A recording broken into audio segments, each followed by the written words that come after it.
तो भाई आज हम थोड़ी सी बात करेंगे पश्चाताप के बारे में।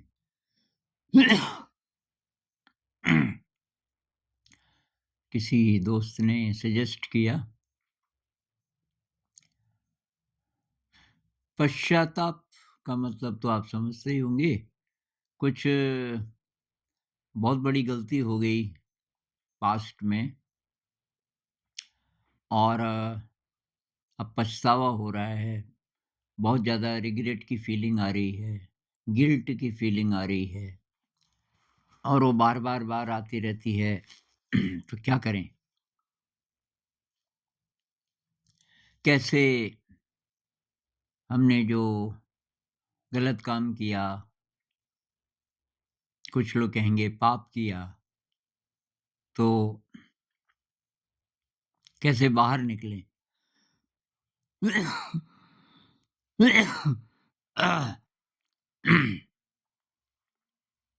सॉरी, ये खांसी अभी चल ही रही है। तो भई ये जो गिल्ट है ना, इसका कॉन्सेप्ट ना तो हिंदुइज़्म में है, ना बुद्धिज़्म में है कि आप अपने को पापी मानो, अ, गिल्टी महसूस करते रहो या अपने को कोई सज़ा दो। कुछ-कुछ कहानियों में शायद आपने पढ़ा हो कि कैसे पश्चाताप करें तो अपने को सज़ा दें। सज़ा दूसरे को दो या अपने को दो, ये दोनों ही दुष्कर्म हैं। अब क्या करें? तो पहला स्टेप तो यही है कि आपको लग रहा है कि आपने कुछ खराब किया, तभी तो ये ख़्याल आया ना पश्चाताप का। पहला स्टेप यही है। बहुत सारे लोग उसको रैशनलाइज़ करते हैं कि नहीं, मैंने ठीक ही तो किया। तो रैशनल मतलब डीप डाउन तो पता होता है मैंने गलत किया, उसको ढक देते हैं कुछ-कुछ और तर्क से, आर्गुमेंट से। तो उन्होंने अभी पहला स्टेप भी नहीं लिया। अब वो फिर वही गलती करेंगे। लेकिन अगर आपको पता चल गया कि मैंने गलत किया और नेचुरली फिर ये आती है फीलिंग, रिग्रेट की फीलिंग, पछतावा तो आता है। और पछतावा उन्हीं को आता है जो ठीक होना चाहते हैं। तो पहला स्टेप तो आपने ले लिया। ये पहला ही स्टेप है सबसे मुश्किल। इसके बाद अब आसान है और लंबी यात्रा है। आसान क्या है कि आपको पता चल गया कि ये गलत है, ये मुझे अब नहीं करना। तो अब बहुत दृढ़ प्रतिज्ञा हो करके आपको इस पे काम करना पड़ेगा। एक कोई भाई बता रहा था ना किसी की कहानी कि वो अल्कोहलिक बन गया। माता-पिता ने पढ़ाया-लिखाया उसको, बहुत बढ़िया जॉब मिली, लेकिन वो शराबी बन गया और धीरे-धीरे, धीरे-धीरे बहुत ज़्यादा पीने लगा और पी के वो कुछ भी ऊट-पटांग व्यवहार कर लेता था। तो एक बार पिताजी उसको मिलने गए, तो वो ठिकाना बदलता रहता था ताकि कोई जा ना सके अपना जानकार रिश्तेदार। लेकिन पिताजी ने पता नहीं कैसे पता किया और वहीं पहुँच गए और ऐसे टाइम पे पहुँचे जब उसकी हालत बहुत ख़राब थी। बहुत पिए हुए था, उसके साथ 2-3 दोस्त भी थे और जैसे ही पिताजी अंदर गए, ये कहने की बजाय कि पिताजी सॉरी, लेकिन आइए, उसने कहा आप क्यों आए यहाँ? पिताजी ने कहा यार क्यों आए क्या मतलब, तू मेरा बेटा है कि नहीं? आप बाहर जाइए। पिताजी ने कहा बाहर तो मैं नहीं जाऊँगा और उसने एक झापड़ मार दिया पिताजी पे, धक्का देके बाहर निकाल दिया। अब बहुत सालों के बाद उसकी शराब-शराब तो छूट गई, सोबर हो गया। किसी प्रोग्राम में शायद ये किसी प्रोग्राम में मैंने देखा, किसी टीवी प्रोग्राम में बहुत साल पहले। अब वो कह रहा है कि और तो चलो मैंने बहुत सारी गलतियाँ की, लेकिन वो गलती ऐसी है कि बार-बार याद आता रहता है और मेरी हिम्मत नहीं पड़ती कि कैसे मैं पिताजी को सॉरी बोलूँ। तो लेकिन उसको ये एहसास हो गया था कि ये बहुत बड़ी गलती मेरे से हुई। तो शायद वो अगला स्टेप लेगा, कैसे न कैसे करके पिताजी को मनाएगा। तो तरीका तो यही है, जो भी आपने गलत किया है पहली बात तो ये प्रतिज्ञा, अपने अंदर ये संकल्प कि मैं अब ये नहीं करूँगा। दूसरी बात कि ये हुआ क्यों? क्योंकि हमारे अंदर विकार हैं, इम्प्योरिटीज़ हैं, गड़बड़ संस्कार हैं, तो उनको धोना है मुझे। क्योंकि अब इस तरीके की गलती मैं नहीं भी करूँगा, पर किसी और तरीके की कर सकता हूँ। तो मेरे से गलतियाँ हों ही ना ज़्यादा, कम से कम हों और हो सके तो बिल्कुल ही ना हों, तो ये कैसे होगा? तो उसके लिए ध्यान है। ध्यान से शुद्धिकरण होता है धीरे-धीरे। ध्यान के अगर सारे पक्षों पर हम काम करें, मतलब लोग सोचते हैं ध्यान का मतलब बस बैठ गए और जो भी आपकी विधि है, उस पर काम कर लिया, इतना नहीं है ध्यान। ध्यान को सपोर्ट करने वाली बहुत सारी चीज़ें हैं। वो सब आप करोगे, तब ध्यान सफल होगा। जैसे कि शील, अब शील में आता है हिंसा नहीं करना, चोरी नहीं करना, झूठ नहीं बोलना, नशा नहीं करना अ, इत्यादि और पारमिताओं का अभ्यास। पारमिताओं का अभ्यास आपको जानबूझ के करना पड़ेगा, चाहे अंदर वैसे गुण अभी नहीं भी हैं, अभ्यास करते-करते आ जाएँगे। जैसे विनम्रता, कृतज्ञता, सेवा की भावना, जितनी सेवा हम कर सकें और दान जितना दे सकें। तो ये इस तरीके की बुद्धिज़्म में शायद 10 हैं ऐसी मुख्य पारमिताएँ। पर उनमें से हम ये विनम्रता, कृतज्ञता और सेवा इन तीनों को भी अपना लें जीवन में, तो ये बहुत बड़ी बात है और ध्यान का अभ्यास तो करें ही 2 प्रकार से। एक तो बैठ के जो हम करते हैं बहुत महत्वपूर्ण, कुछ लोग कहते हैं ना जी ध्यान का मतलब तो ये कभी भी और कहीं भी हो सकता है, बैठने की क्या ज़रूरत है? भई वो वैसे ही जैसे साइकिल सीखते हैं आप पहले। ध्यान भी एक प्रकार का शुरुआत में स्किल है।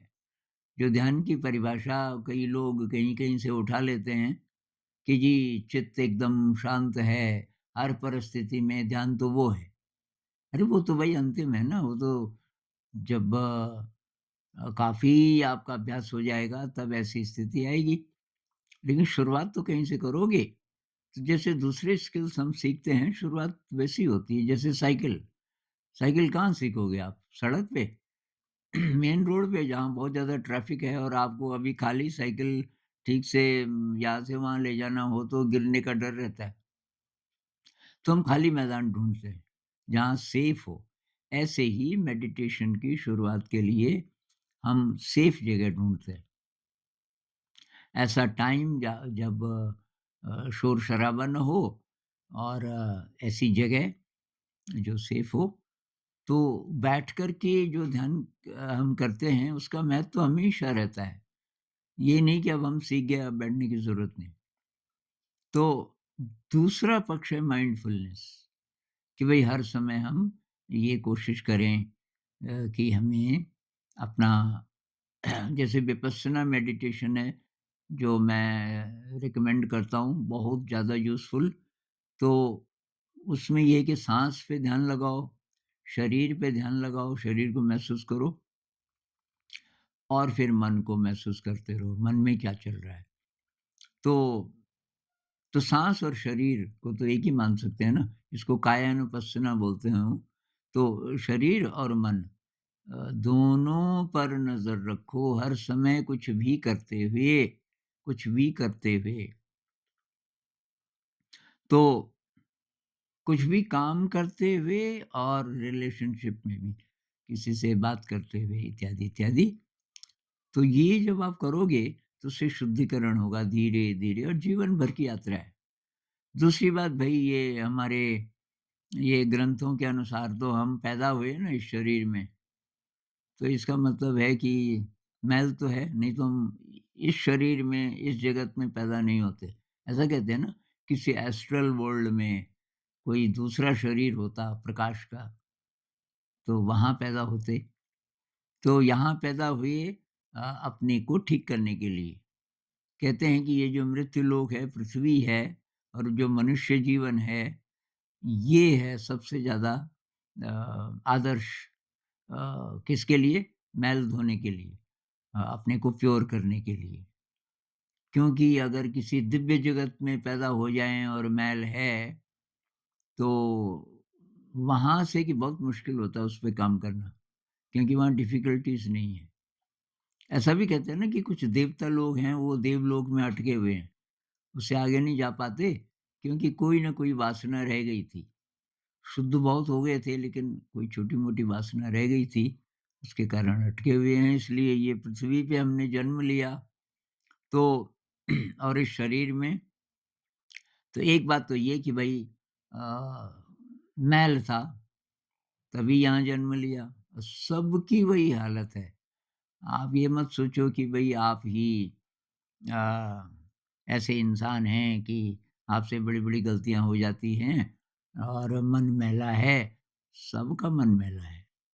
कोई होगा जिसको बोधिसत्व बोलते हैं बुद्धिज़्म में ना, कि वो मुक्त हो गया था, अरहंत बन गया था, लेकिन मनुष्य जाति के कल्याण के लिए उसने दोबारा जन्म लिया। जैसे ये बुद्ध थे या इस तरीके के जो लोग होते हैं ना, एकदम प्योर, तो शायद वो तो जन्म इसलिए लेते हैं कि वो दूसरों का भी भला कर सकें। लेकिन हम जो साधारण लोग हैं, तो भई हमने तो जन्म इसलिए लिया शुद्धिकरण के लिए, और गलतियाँ तो करेंगे, एकदम प्योर थोड़ी हैं।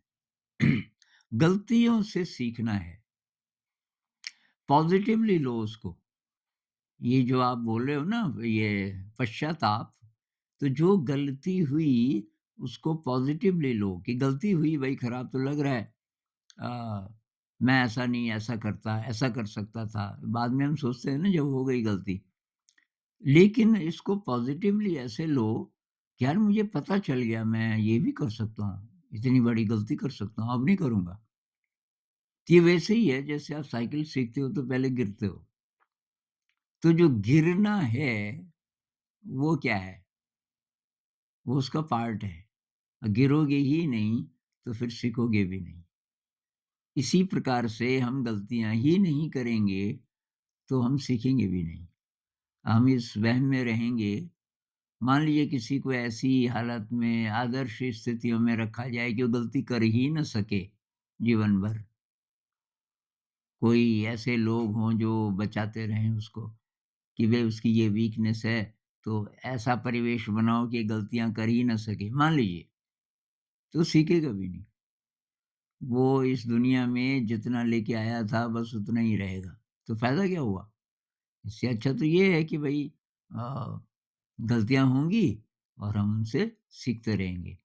तो कोई रिग्रेट नहीं, और पश्चाताप भी नहीं। ताप का मतलब है कि बार आपको ग्लानि हो रही है, खराब लग रहा है।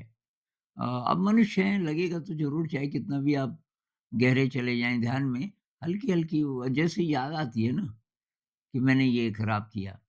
नानी मर रही थी, मैं जा भी सकता था, सबसे ज़्यादा प्यार मैं नानी को करता था, नहीं गया, क्योंकि जाता तो कोई बहुत इम्पोर्टेंट मीटिंग थी जिसमें मेरा प्रमोशन होना था, प्रमोशन ना हो पाता वगैरह-वगैरह, और बाद में ग्लानि होती है कि यार, तो वो तो होगा, लेकिन उससे सीखना है कि भई मुझे अब ठीक से चलना है जीवन में, और ध्यान बढ़ाइए, और ये अच्छे कर्म करने हैं, तो ये दूसरों के लिए हम क्या अच्छा कर सकते हैं। जो आप बोले थे ना कैसे पश्चाताप करें, तो पश्चाताप तो ज़रा नेगेटिव शब्द है। कैसे हम अपना शुद्धिकरण करें, और तब उसमें पीछे की याद जब भी आती है, हम समझ जाते हैं भई इससे मैं सीखा। पीछे जो भी हुआ उससे मैं सीखा, और अब मैं ठीक चलूँगा। तो ये जो शील है उसका ढंग से पालन करें, पारमिताओं का अभ्यास करें, और मेडिटेशन का तो हर समय अभ्यास करें। नमस्कार।